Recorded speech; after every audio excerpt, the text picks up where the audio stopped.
This is the greatest force ever applied to move a vehicle. This is the cluster of rocket engines boosting the Saturn vehicle free of gravity, straight up. Saturn is the largest rocket ever produced by the United States. Not a military rocket, Saturn was designed solely as a space vehicle. It can carry multi-ton payloads into Earth orbit or to the moon. And the scientific space exploration by Saturn rockets will lead eventually to placing a man on the moon and returning him safely to Earth.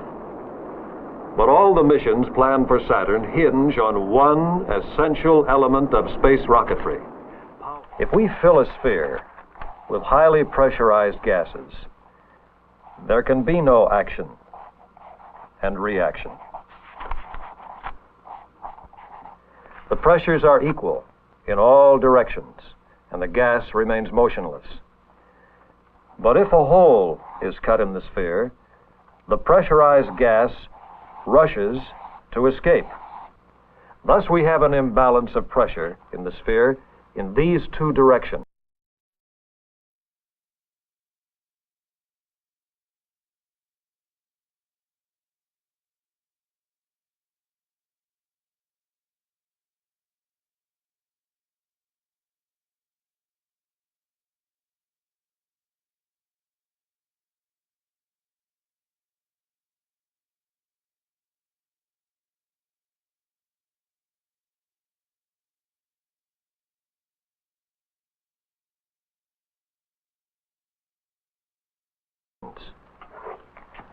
Similarly, if we fill a balloon with compressed air, there is a greater pressure within the balloon than outside. When we release the air within the balloon, the column of air escaping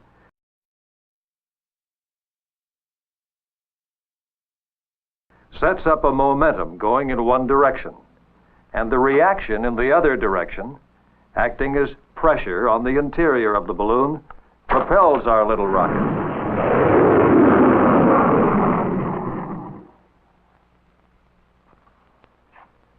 If we look at a representation of a rocket engine's thrust chamber, we see the same principle applied.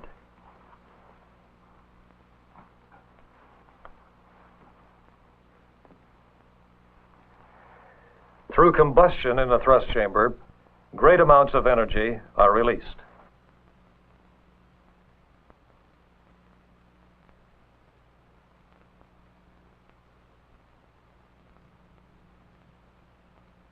Hot, expanding gas escapes through the nozzle throat. Because of the design of the nozzle, the mass of escaping gas molecules is accelerated rapidly. This kinetic energy, bursting from the nozzle exit at supersonic speed, generates an enormous force. From the mass and acceleration of the gas flow is computed a basic measurement of rocket power, thrust. The reaction to this thrust is expressed in pressure against the top of the chamber here, against the sides here, and against the interior walls of the nozzle here, forcing the thrust chamber, and with it, the entire body of the rocket upward. Oh, and one other thing. Many people in the past thought that the rocket required a solid body of atmosphere to push against in order to move. Incorrect.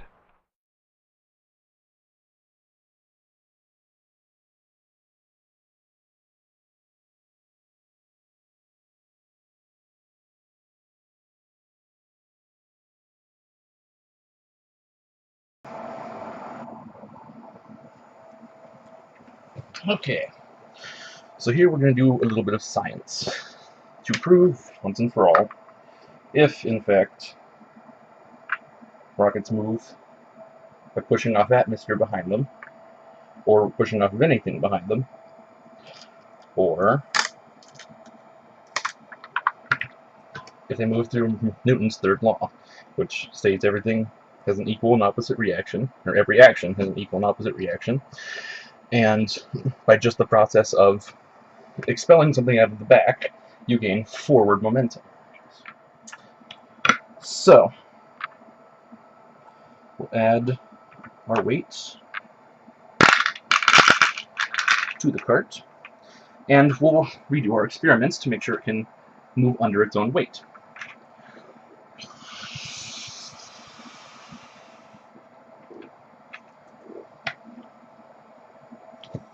Test 1. Movement was observed.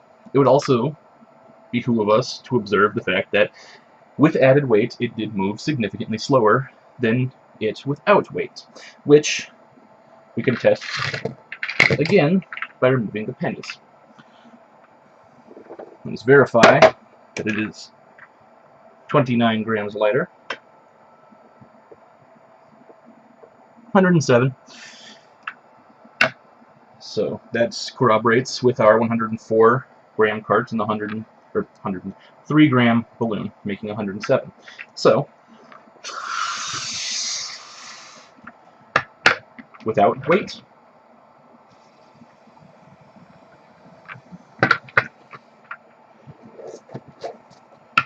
with weight.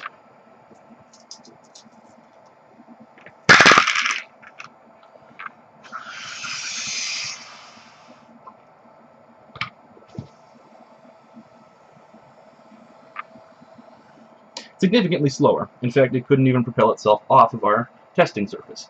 So, that was 2 tests with the weight, so let us test again for 3.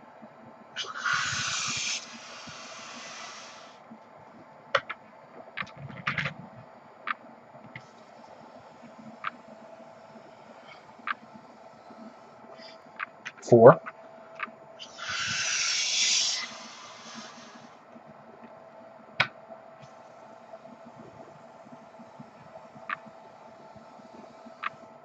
And finally 5.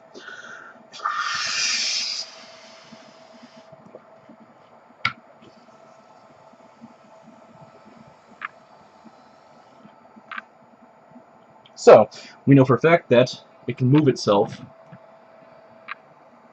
forward by using just the force of this balloon.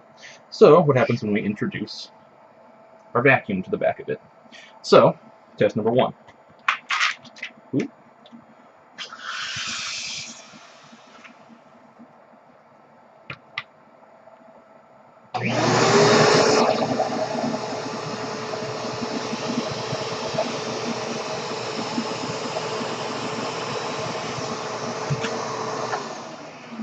Movement was still observed. Test number 2.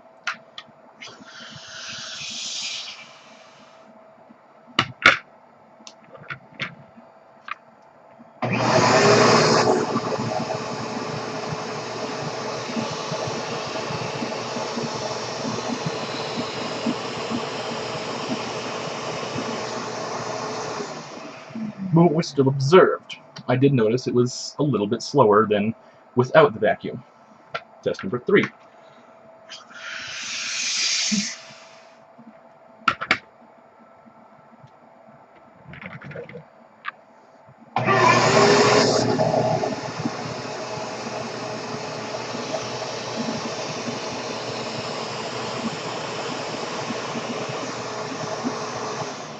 Movement was still observed.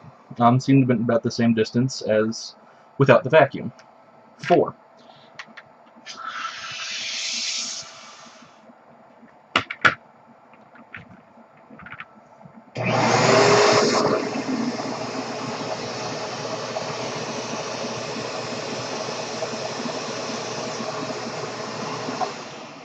No movement observed. 5.